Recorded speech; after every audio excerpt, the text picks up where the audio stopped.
Wherever you are in your spiritual journey, learning about energy, learning about how to manifest, wherever you are, right at the beginning, 10 years into this journey, this video is going to add a perspective that is different to the ones that I've personally found on YouTube and in my research. And the reason is because I want to dive into this very important part of how. We hear it all the time. Let go of your ego, silence it, become aware. But how do we actually do this in a practical way that it changes our life? So for those of you who've been here for a while, you know my thing is about making spirituality practical so that you can actually apply it. And this video is going to be a deep dive into this whole process of spirituality. The whole purpose of this is to explain how to do it. And not only how to do these things, but also how you apply it in your life and actually have a difference from today. The first part is to silence the ego. Now we hear about it a lot, about getting the ego out of the story, and that's how we manifest. But what is the ego actually? The ego is your identity as a human. It's linked to everything in this world, everything that is temporary about you. So that's pretty much all that exists except for feeling. That is what we need to silence. Now that includes value. And when you hear silence your ego, it's to reduce the value in the outside world. It's to take the value from the outside world and put it within you, in that feeling. Personally, I don't think that there's a purpose in giving value to things that are temporary. Imagine I asked you to pay me $1 million for a novelty item, like let's say it's some super cool watch, okay? Because everyone loves watches these days, so it's a good example to use. So let's say pay me $1 million for a watch that's going to literally exist for 3 seconds.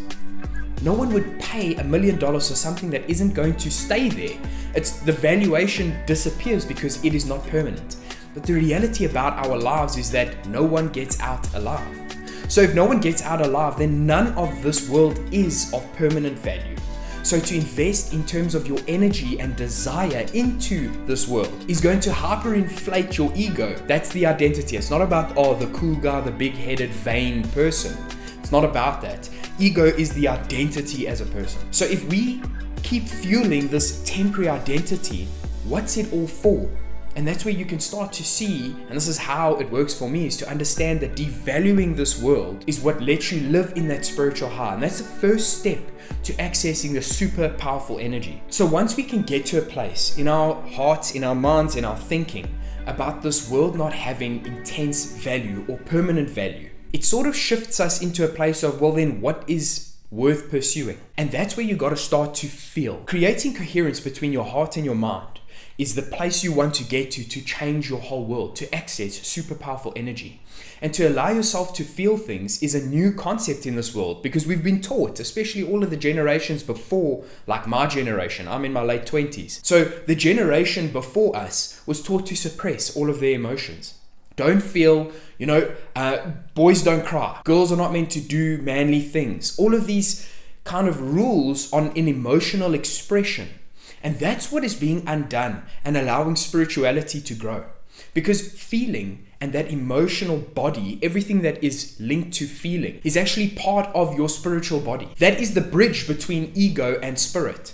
It's the feelings. So what we want to do to allow that energy to come in is to feel. Because once you've let go of this world and things don't really have certain value anymore, the question is, what do I do? And that's to feel. Once you allow yourself to process all of the emotions that are there and just feel, if it's sadness, cry it out. If it's anger, express it, write it down, exercise. Anything to let yourself really process the emotional energy that has built up. And what this starts to do when you finally process emotions, the backlog of feeling that's been waiting for you, is you start to create a relationship between your head and your heart, where they agree on things. And the agreement between this head and heart, feelings and the way you use your mind, is the hyper powerful state to get into, to tap into energy, to manifest, to change lives around you and your own. The mind is what controls the ego, and the heart is what is linked to spirit.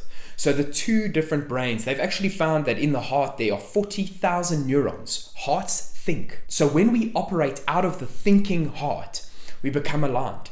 Because the mind has to follow and not lead the charge. And once we felt all of these emotions and released all of this energy that's been built up, and we're coming to terms with things in the way we feel, that there's no more emotional backlog, we can allow ourselves to just let go of it. Be a new person. Today is the first day of the rest of my life. And what that kind of does when we start to say, okay, I'm going to let go, is we're letting go of all the value placements in the ego because we felt whatever that's meant to teach us, and we let go. It will leave you in a space of almost emptiness, of purposelessness.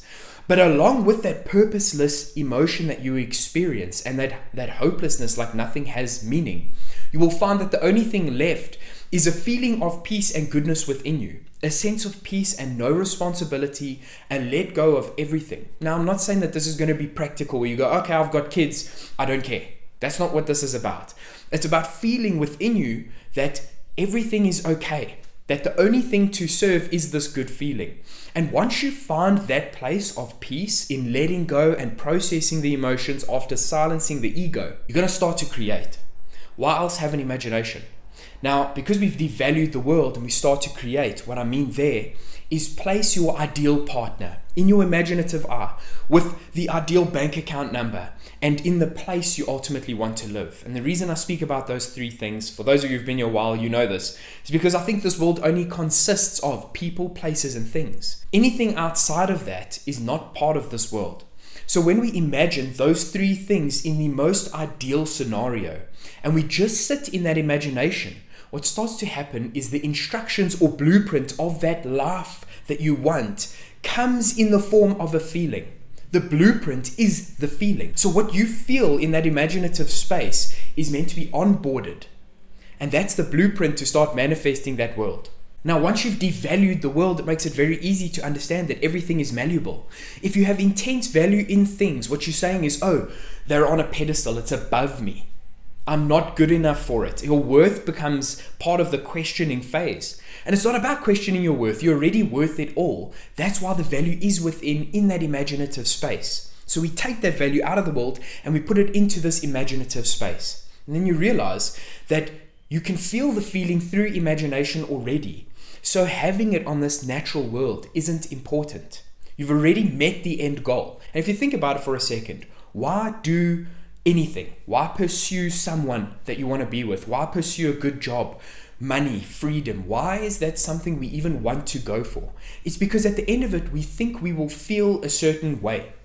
Now, if we come into our space right now and say, hold on, I'm going to feel it today and in this moment right now because I imagined and created it in my head, you already have the end goal. You have the feeling. So it's no longer needed that this world plays ball with you so that you can feel what you want to feel, which is ultimately the end goal. Because in that imaginative space, it's uncorruptible. The world can't taint it. You've created it within and it stays within. So no one can take that from you unless you go back and place value back in the world. If you keep placing value back in this 3D existence, you create a distortion in what you get to experience emotionally.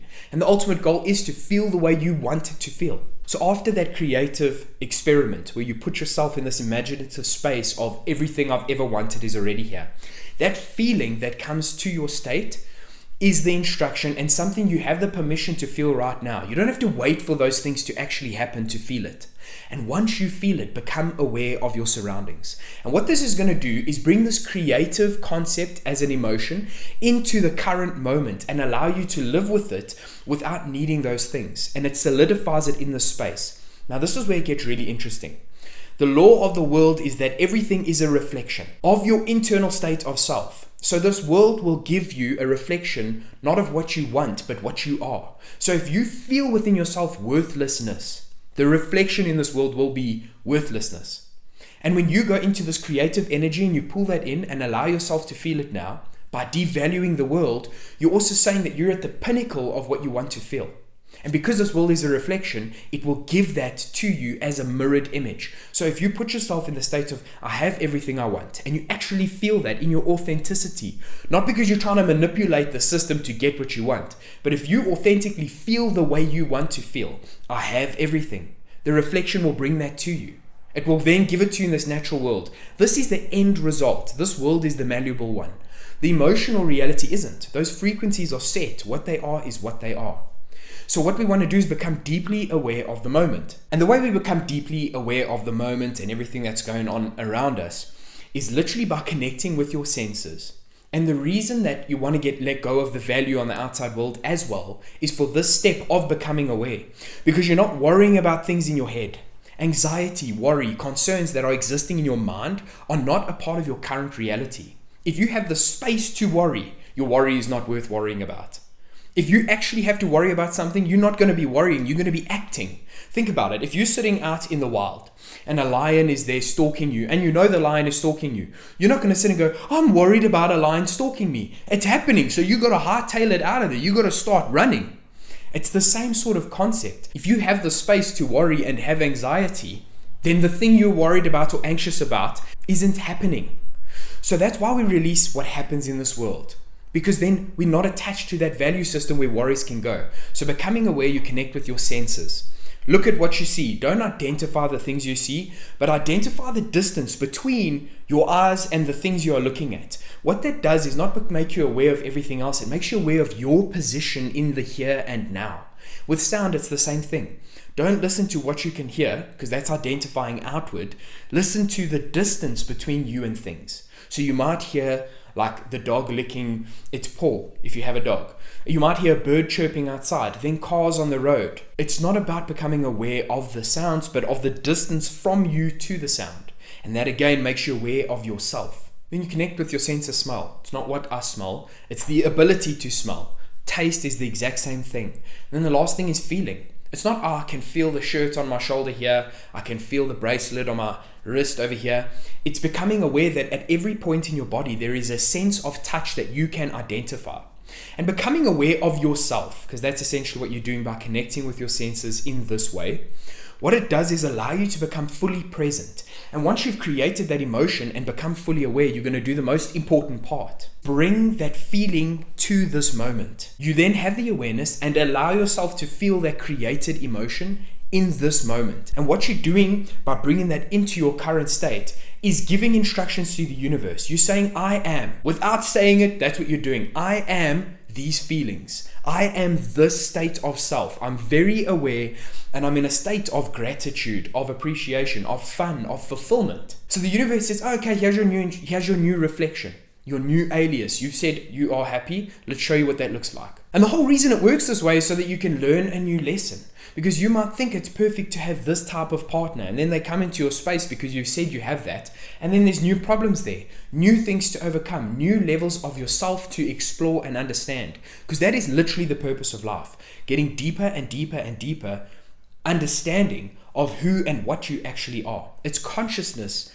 trying to understand itself. So that's how you tap into the most powerful energy that you have. Awareness is that energy, but getting rid of the ego problems is how you can expand that to literally create the world around you. I can't wait to hear your guys' thoughts in the comments. I love discussing things with you. If you go take a look at every video, I always respond to every comment. Thanks so much for watching this video. I hope that it's resonated with you and helped you understand a deeper level of how to actually apply these things that we hear all the time, how to practically do it within yourself, and how to access the most powerful energy at your disposal, which is your awareness and presence within. That value is inward. If you like this video and you don't want to miss any uploads where I take spirituality, break it down and make it practical, make sure to hit the subscribe button, turn your notification bell on so that you don't miss another upload. I hope to see you in the comment section and on the next video. Mad love and light.